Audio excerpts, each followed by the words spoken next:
ನೀರಾವರಿ ವಿಚಾರದಲ್ಲಿ ಏನು ನಿನ್ನೆ ಸ್ವಲ್ಪ ನೀರು ಬಿಡಬೇಕು ಅಂತ ಹೇಳಿ ಆದೇಶ ಕೊಟ್ಟಿದ್ದಾರೆ. ನಮ್ಗಿನ್ನ ವರ್ಣ ರೂಪಾಯಿ ತೋರಿಸಿಲ್ಲ.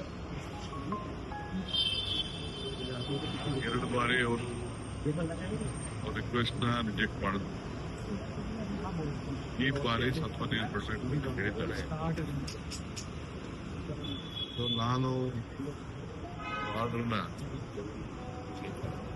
ಅಪೀಲ್ ಮಾಡಲಿಕ್ಕೆ ನಮ್ಮ ಮಂತ್ರಿಗಳು ರಾಮಲಿಂಗಾರೆಡ್ಡಿಯವರು ಮತ್ತು ಎಲ್ಲ ಅಧಿಕಾರಿಗಳ ಹತ್ರ ಚರ್ಚೆ ಮಾಡಿದ್ದೇನೆ.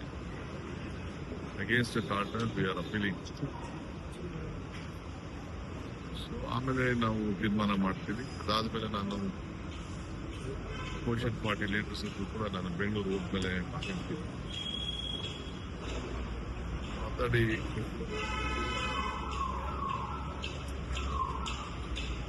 ಈ ಮಧ್ಯದಲ್ಲಿ ತಮಿಳುನಾಡು ಚೀಫ್ ಕೂಡ ನನ್ನ ಹತ್ರ ಬಂದು ಮಾತಾಡಲಿಕ್ಕೆ, ಕೆಲವು ವಿಚಾರಗಳನ್ನ ಮಾತಾಡಲಿಕ್ಕೆ ಅವರು ಇಂಗಿತವನ್ನು ವ್ಯಕ್ತಪಡಿಸಿದ್ದಾರೆ. ಚೀಫ್ ಸೆಕ್ರೆಟರಿಗೂ ಲೆಟರ್ ಬರೆದಿದ್ದಾರೆ. ನನ್ನ ಹತ್ರ ಫೋನಲ್ಲಿ ಮಾತಾಡಿದ್ದಾರೆ. ನಾವು ಕೂಡ ಗೌರವದಿಂದ ಅವ್ರಿಗೆ ನೋಡ್ಬೇಕಾದ ನಮ್ಮ ಕರ್ತವ್ಯ. ಆಯ್ತು ಬನ್ನಿ ಅಂತ ನಾನು ಹೇಳಿದ್ದೇನೆ. ಜೊತೆಗೆ ನಾನು ಕೂಡ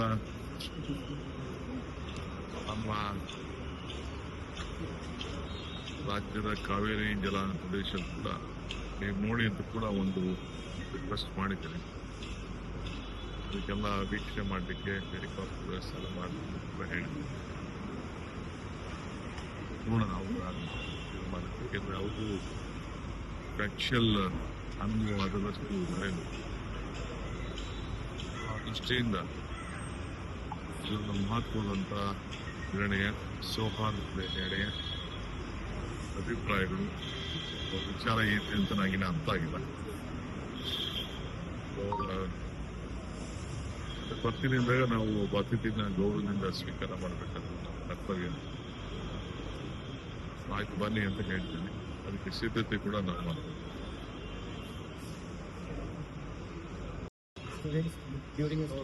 This is not Raulji's remark. It is a question of the nation and the student and the youth of this community. Who gave permission to fire them? It is only a small question, not big question. The issue is very big. The question is small. Because in Delhi, the police has been in the control of the Central government. It is every duty of an opposition leader or anyone to ask a basic question. Because first time we have heard of this. In my history of my political life, for more than 40 years, we have been fighting from the students' days to now. It is quite natural. We are not seeing such type of threat being used against anyone in this country. So it is the duty of the Home Minister also to give his explanation in this way. Sir, cabinet.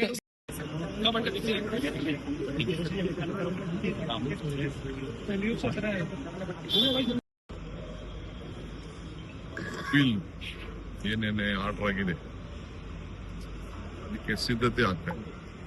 ಇವತ್ತು advocate ಜನರಲ್ಲು ಮತ್ತು ನಮ್ಮ legal experts ಎಲ್ಲ ನಮ್ಮ ಅಧಿಕಾರಿಗಳು ಅದಕ್ಕೆ ಸಿದ್ಧತೆಯನ್ನ ಮಾಡ್ಕೊಳ್ತಾರೆ.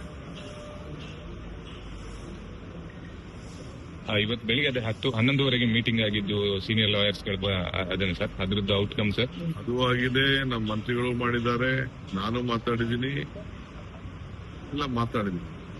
Appeal ಮಾಡಬೇಕು ಅನ್ನೋ ನಮ್ಮ ತೀರ್ಮಾನ. ಸುಪ್ರೀಂ ಕೋರ್ಟಿಗೆ ಸರ್ ಬಿಟ್ಟಿದ್ದೀನಿ.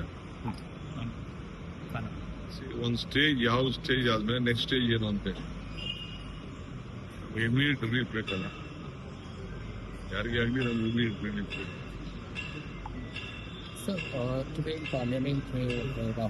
ಅಂತ ಹೇಳ್ತಿದ್ದಾರೆ. ಯಾವಾಗ ಫೈನಲ್ ಆಗುತ್ತೆ ಸರ್? ಎಲ್ಲ ಡಿಸ್ಕಷನ್ ಮಾಡಿದೀವಿ. ಫೈನಲ್ ನಾನು ಮಾತಾಡಬೇಕು. ಲೀಡರ್ಗಳು ಇವತ್ತು ನಾವು ಕರಿತೀವಿ ಅಂತ ಕೇಳಿದ್ದಾರೆ. ಕಾಯ್ತಾ ಇದ್ದೀನಿ. ಇವತ್ತೇ ಆಗುತ್ತಾ ಸರ್? ಮತ್ತೆ ನಾಳೆಗೆ ಏನಾದ್ರು ಸಮಯ ಇದೆಯಾ ಸರ್?